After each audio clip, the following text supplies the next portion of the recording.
The CRP is rising, but the ESR is falling. So does this mean that your patient is improving? So we are taught that if ESR and CRP increases, it indicates that your patient has inflammation. That is very obvious. But if your ESR decreases, many times we think that, oh, my patient is improving. But is that always the condition? Let's discuss that here. So, why does the ESR rise in inflammation? Let's discuss this in a little detail. So, when you have an inflammation, your fibrinogen, immunoglobulins, all these increase. When these increase, it helps or it makes your RBCs stick to each other faster or easier. So, what do you mean by ESR?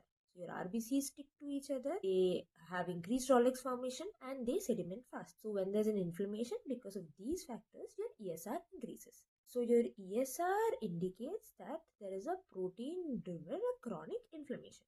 So I hope you're clear about ESR. Now let's discuss why CRP increases. When an inflammation occurs, there's an increase in your cytokines. So when cytokine increases, the liver produces CRP in response to the cytokine IL-6.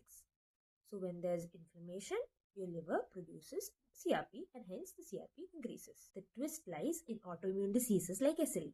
So what happens here? Here in SLE, there is an increase in the interferons. So these interferons suppress the liver and hence CRP remains normal.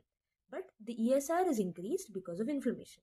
So a high ESR with a low CRP means that there is an active SLE or an active disease.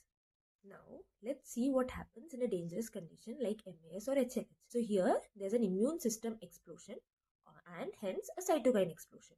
In response to this, there's hypofibrinogenemia, meaning the fibrinogen levels are decreased. So if there's a decrease in fibrinogen levels, your proteins that bind your RBCs reduce. So when these reduce, your ESR decreases because of decreased Redox formation. So basically what happens when a patient has MAS or HLH is the ESR falls not because your immune system is improving, but it falls because the proteins that make ESR are gone. At the same time, there is a massive cytokine release, so your CRP increases. So remember, a falling ESR does not always indicate that your child is improving. An increase in CRP means inflammation is raging. This discordance should always make you suspect that your patient has developed MAS or HLH. In MAS, the reports can be deceptive. It might look as though your child is improving, but the child is crashing, and delay can be deadly. So please save this and share this with someone who is on duty today.